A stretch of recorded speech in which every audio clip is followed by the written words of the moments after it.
So myself, Suparna Bhowmik, Assistant Professor from Department of MBA. In today's world, we must be empathetic. That means we should put our legs in the shoes of the others. That is the meaning of the empathy.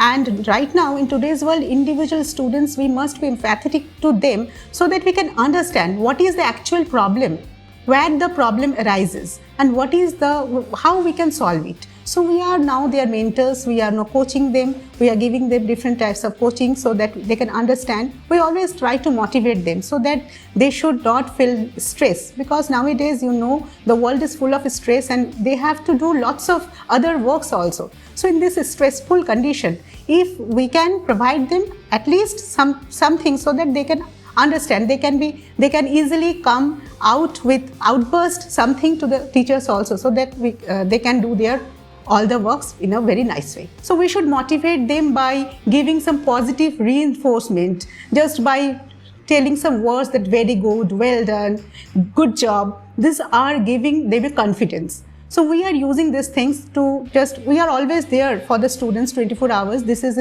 beyond the classroom also. If there is any doubt, we are clearing them. This is in this our faculty room, we are clearing their doubts only.